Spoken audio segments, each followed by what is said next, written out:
don't forget to like and subscribe. Hello there. All right. Sita Ramam. Okay, Sita Ramam. First of all, the name. Why is there Ramam when the letter was Sita Ram? To Sita from Ram. That extra just makes it harder for a foreigner to pronounce. It just doesn't roll off my tongue easily. So just that. This movie, honestly, it is a good movie. The problem is it's much longer than it should be.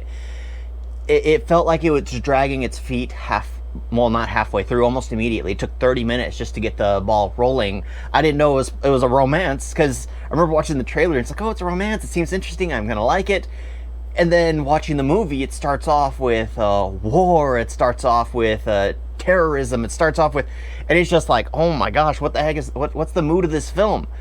And then as I'm watching it, I feel like 4 or 5 different other movies that I've seen from India all meshed into one. Yes, it is a love story, but they don't get to that till 30 minutes in, and it's a 2-hour and 40-minute movie. They could have rushed the part that he's an orphan very quickly. They could have rushed the letters very quickly. They didn't need to spend so much time on that the way they did. It just felt like it was dragging its feet, just trying to show more and more of, well, I don't know why they kept showing it.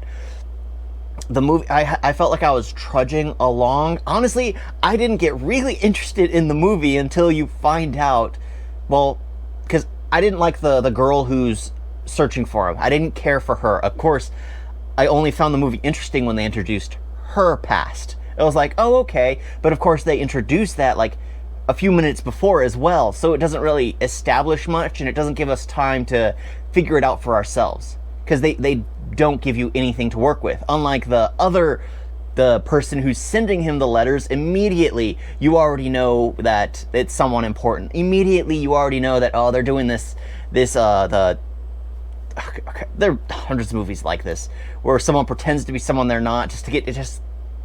Yeah, it was just like, okay, that's fine. I saw it coming, and then they tried to sell it as a big deal when they finally tell the one who's hunting for Ram, the one who's hunting to deliver the letter to Sita.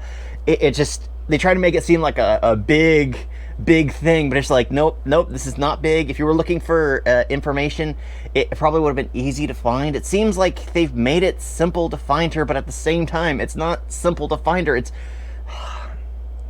It seems like a lot of it is forced, because it is based off a true soldier who did receive letters in mail. I'm not going to put in my thoughts on where the letters came from, but yes, there was a person named Sita sending him letters anonymously. Yeah, so there is some truth to the story.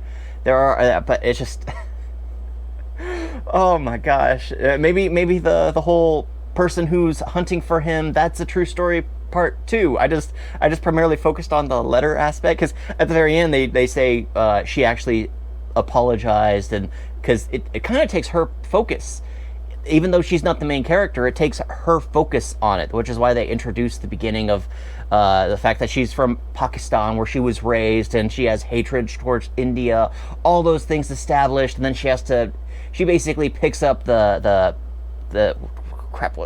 I can't think of the word. My brain's kind of fried. Yeah, her grandfather offered to do something, promised to do something, and within 20 years he could never complete it. So he passed it on to his granddaughter, and that granddaughter has a history with the man she was trying to deliver the letter for. So I enjoyed that aspect. It was like, when I heard that, I was like, oh my gosh, that is awesome. But why the heck did I have to go through all of this sludge fest to get to that one bit that was like, okay, that was a nice story twist? Honestly, I probably would have figured it out, like the who's sending the letters, if they would have introduced it early on. If they would have introduced her in the beginning. They kind of did, but at the same time, they didn't introduce Ram with her, which is how you can get get 2 and 2 out of it. Yeah, because if they did introduce it earlier, it would have been like, oh, that's what's going on.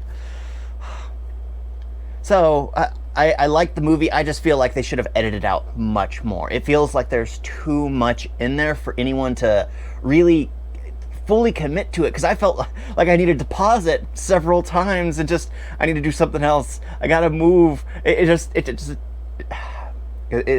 feels like it was numbing my mind because I kept seeing the same thing established over and over and over again because they were trying to nail home the point. And I noticed a lot of this in Indian cinema where they tried to, it was like, this is what it's like, this is what's going on, this is what's going on for like 40 minutes when they introduced it perfectly in the first 5. So it just adds so much more length to the film. Yes, sometimes it is entertaining, but it just, they're dragging the stick along the ground. They're not playing a rhythm or anything. It's just being dragged along the ground. I don't want to use the same expression over and over again. Yeah. Oh, what do you think of my new setup? Do you think the lights are a little too much? I don't know if it's blowing out the image. Honestly, I don't know. I guess we'll find out. I might do another with the lights off. Who knows? Yeah, I'm proud of this. Obviously. Thank you all for watching. Talk to you next time. Toodles.